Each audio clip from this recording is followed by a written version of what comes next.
नमस्कार। आप सभी का स्वागत है आपके अपने YouTube चैनल आओ सब कुछ जानने में।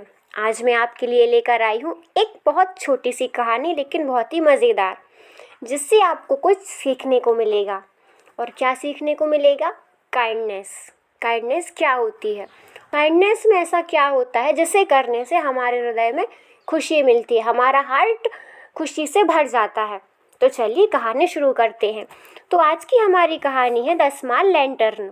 द स्मॉल मतलब छोटा, लैंटर्न मतलब होता है लालटेन। लालटेन जानते हैं आप लोग क्या होता है? लालटेन होता है वो, उसमें एक छोटी सी बाती होती है और जो उसका पूरा जो ऊपर वाला भाग होता है वो कांच से ढका होता है, जिससे उसमें हवा ना लगे। और ऊपर पकड़ने के लिए थोड़ा छोटा सा तार होता है, उसे लालटेन कहते हैं। आई होप आप लोगों ने देखा होगा।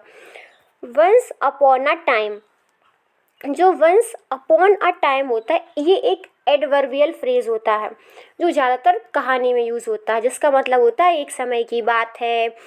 इन अ स्मॉल विलेज, एक छोटा सा गांव है। नेस्टल्ड बिटवीन टॉल माउंटेन्स। नेस्टल्ड मतलब होता है कि बसा होना या किसी सुरक्षित या शांत स्थान में स्थित होना। तो जो छोटा सा गांव है वह बिटवीन, जो बिटवीन है एक प्रीपोजिशन है और हमेशा तब यूज़ की जाती है जब कोई चीज़ किसी के बीच में बसी हो, और विशेषकर दो चीज़ों के बीच में बसी हो या दो चीज़ों के बीच में हो। टॉल माउंटेन्स, लंबे लंबे ऊंचे ऊंचे पहाड़ों में। तो एक गांव था जो लंबी लंबी पहाड़ियों, ऊंची ऊंची पहाड़ियों के बीच में बसा हुआ था, या फिर एक ऐसा गांव था जो दो पहाड़ियों के बीच में बसा हुआ था, क्योंकि बिटवीन हमेशा दो के लिए यूज़ होता है। Lived a girl named Laila. तो उस गांव में एक लड़की रहती थी जिसका नाम लैला था। लिव्ड, ये जो पास्ट सिंपल टेंस की हेल्पिंग वर्ब है, और मैं आपको पहले भी बता चुकी हूँ कि जो कहानियाँ होती हैं वो हमेशा पास्ट टेंस में ही जाती हैं। क्यों? क्योंकि कहानी तो तब कहानी है जब वो घटित हो चुकी है, और कोई चीज़ घटित हो गई है फिर हम उसको सुना रहे हैं तो वो ऑब्वियसली पास्ट टेंस में ही जाएगा। तो जो ये कहानी है पूरा पास्ट टेंस में जाएगी। लिव्ड, लिव्ड मतलब रहती थी। तो छोटे से गांव में जो कि पहाड़ियों के बीच में बसा हुआ था, वहाँ पर एक लैला नाम की छोटी सी लड़की रहती थी। सी वॉज नोन, वह जानी जाती थी। सी, यहाँ पे सी क्या है? सब्जेक्ट है। वॉज हेल्पिंग वर्ब है और नॉन वर्ब का थर्ड फॉर्म है। जबकि पास्ट कंटिन्यूअस टेंस का स्ट्रक्चर होता है सब्जेक्ट प्लस वॉज या वर प्लस वर्ब के साथ आईएनजी, मतलब वह काम कर रहा था, कर रही थी, इस प्रकार से। लेकिन यहाँ पर वॉज के साथ में V3 का यूज़ हुआ है, मतलब वर्ब की थर्ड फॉर्म का, वॉज नॉन। तो जो ये सेंटेंस है वो पैसिव वॉइस के सेंटेंस होते हैं कि कुछ काम किसी के द्वारा किया गया तो वह जानी जाती थी। यहाँ पर लड़की कोई काम नहीं कर रही है, वह जानी जाती थी। For always carrying a small lantern, तो वह हमेशा जानी जाती थी। क्यों? क्योंकि वह हमेशा एक अपने साथ लैंटर्न मतलब एक लालटेन रखती थी।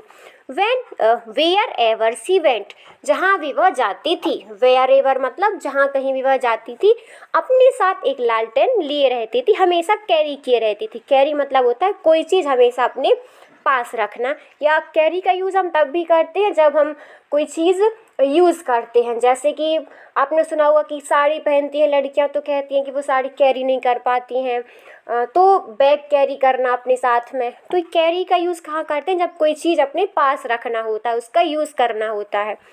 It wasn't a fancy lantern, जो वो लैंटर्न थी, जो वो लालटेन थी, बहुत ज़्यादा फैंसी नहीं थी, बहुत ज़्यादा तड़क भड़क वाली नहीं थी, एक सिंपल सी लालटेन थी। Just a simple one made by her grandfather.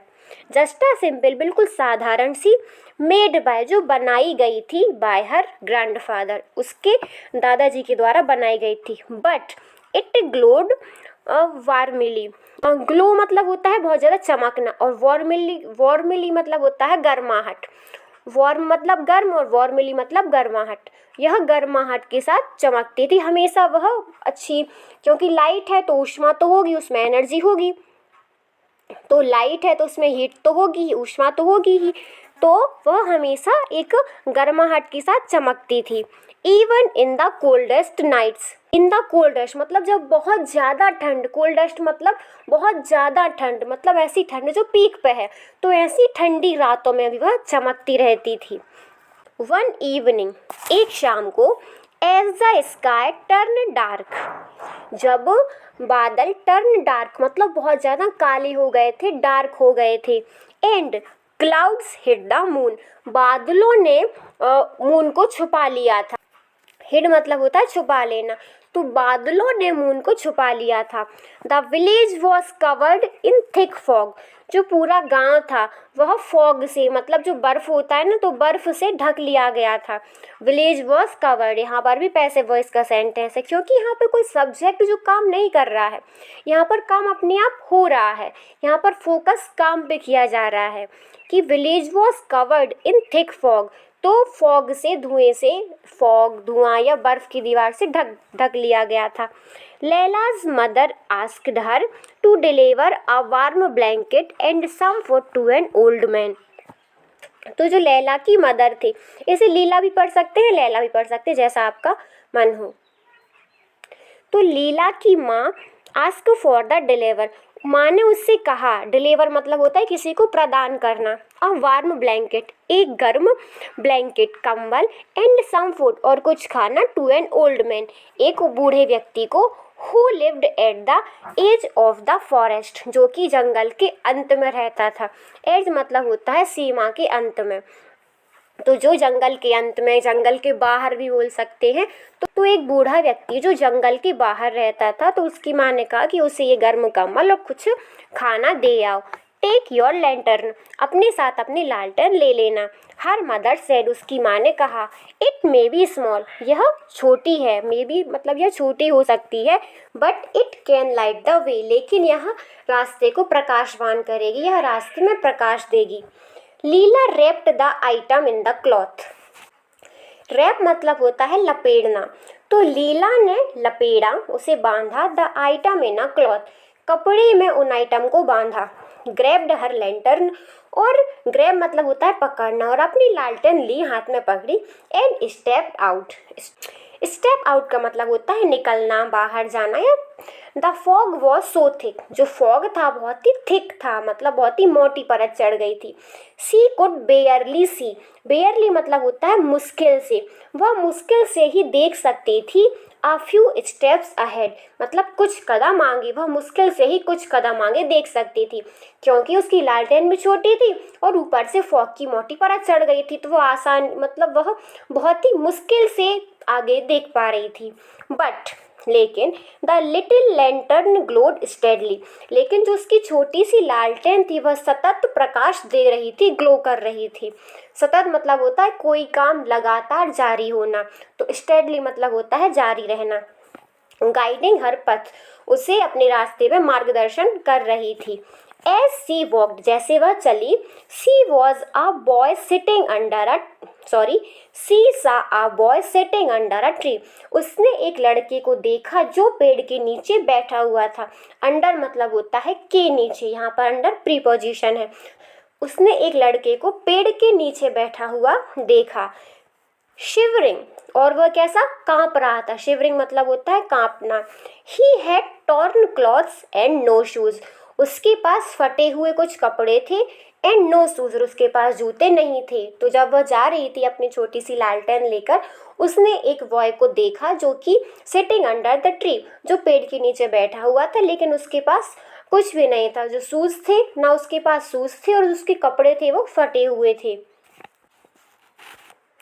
Without thinking twice, twice मतलब होता है दोबारा, तो बिना दोबारा सोचे लीला स्टॉप्ड, लीला रुक गई।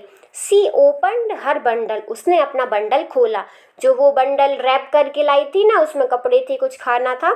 टुक आउट द ब्लैंकेट, उसमें से अपना ब्लैंकेट निकाला, and wrapped it around the boy, और उसे पकड़ के बॉय के चारों ओर उसे लपेट दिया। रैप मतलब लपेटना, तो जैसे बच्चों को ढाक देते हैं ना, उसने उसे ढांक दिया।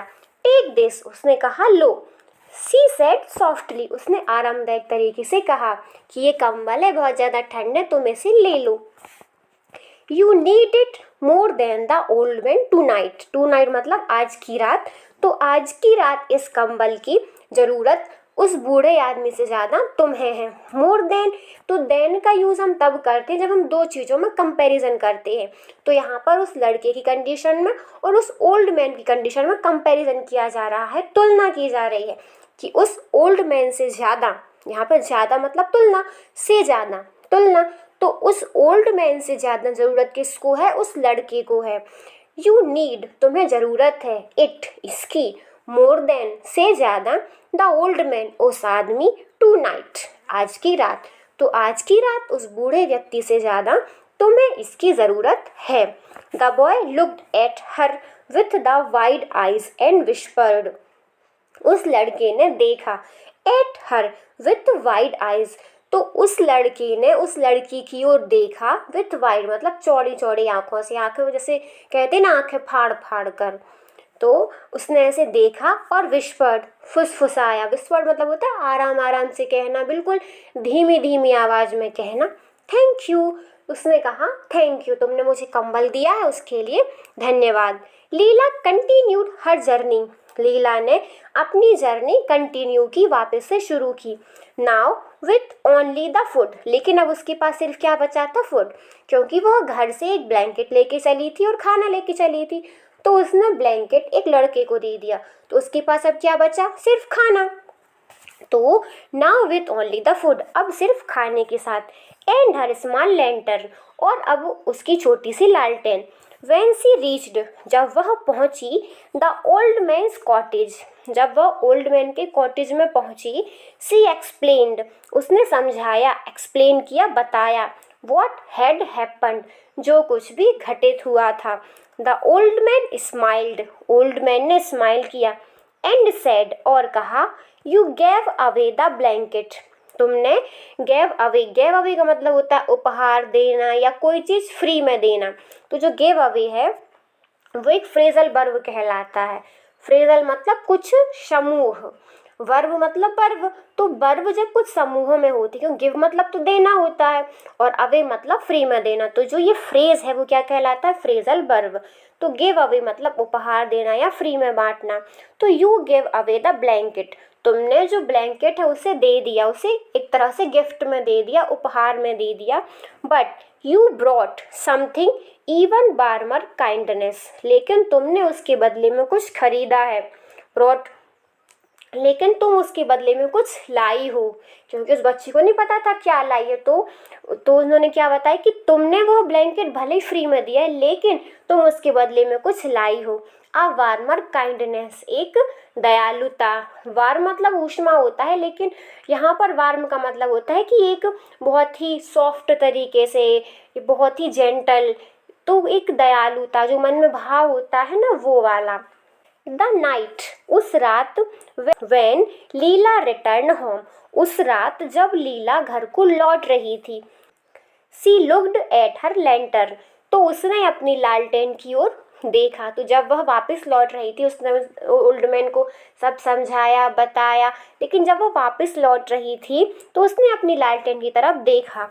इट सीम्ड, ऐसा लग रहा था, टू ग्लो इवन ब्राइटर, तो जो उसका प्रकाश है, जो उसका ग्लो है, और ज़्यादा चमकदार और ज़्यादा प्रकाशवान लग रहा था।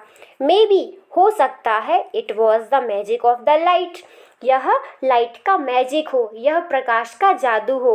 और मे बी, या ये भी हो सकता है, it was the magic of a kind heart, यह उस लड़की के दयालु हृदय का जादू हो, जो उसने दयालुता दिखाई थी, क्योंकि वह तो छोटी सी बच्ची है, छोटे से बच्चों को क्या पता होता है कि हमें क्या करना है क्या नहीं करना, लेकिन उसके हृदय में काइंडनेस थी, उसके दिल में दया थी। उसकी उस दया के प्रकाश से जो लालटेन है उसे बहुत ज़्यादा प्रकाशमान दिखाई दे रही थी। तो इस कहानी से हमें क्या शिक्षा मिलती है, क्या मोरल मिलता है कि इवन द स्मॉलेस्ट लाइट, कि छोटी सी लाइट भी can shine bright in the darkness time, मतलब छोटी सी रोशनी, छोटा सा प्रकाश भी बहुत ज़्यादा अंधेरे में हमें रास्ता दिखा सकता है। Kindness, no matter how small, can warm the world, तो इससे मतलब नहीं है कि कितना छोटा संसार उससे गर्म हो रहा हो, मतलब यहाँ पे हम सेंस ले सकते हैं लाइट का कि काइंडनेस, यहाँ पर एक लाइट जो है वह एक प्रतीक है, एक सिंबल है, किसका? काइंडनेस का, कि भले ही इस बहुत ज़्यादा अंधेरा हो, डार्केस्ट नाइट हो, कितना ज़्यादा अंधेरा हो, लेकिन छोटा सा दीपक, छोटा सा प्रकाश भी उस डार्केस्ट लाइट को, उस अंधेरी भरी रात को प्रकाशवान कर सकता है। इसलिए हमें काइंडनेस रूपी लाइट को हमेशा जलाए रखना चाहिए, क्योंकि एक छोटी सी लाइट आप जलाएंगे, एक छोटी सी लाइट आपके साथ वाला जलाएगा, और ऐसे ऐसे लाइटों के साथ पूरा संसार जगमग होने लगेगा। तो आपको कहानी समझ में आई? तो हमेशा दूसरों का अच्छा करते रहिए और हमेशा खुश रहिए, क्योंकि दूसरों को जब अच्छा करते हैं हम, तो हमें अपने हृदय में एक अजीब सी खुशी महसूस होती है। तो आप अच्छा करते रहिए और हमेशा खुश रहिए। उम्मीद करती हूँ आपको आज की कहानी पसंद आई होगी। यदि आपको मेरी कहानी पसंद आती है तो वीडियो को लाइक कीजिए और चैनल को सब्सक्राइब कीजिए, और कमेंट में ज़रूर बताना कि आपको कहानी कैसी लगी और आप किस प्रकार की कहानियाँ सुनना चाहते हैं, ये भी मुझे कमेंट में बता सकते हैं। आपने वीडियो को ध्यान से सुना, उसके लिए thank you. Thanks for watching. मिलते हैं अगली एक अच्छी कहानी के साथ, अच्छी ग्रामर के रूल्स के साथ और कुछ मज़ेदार किस्सों के साथ। तब तक के लिए बने रहिए हमारे साथ। Thank you.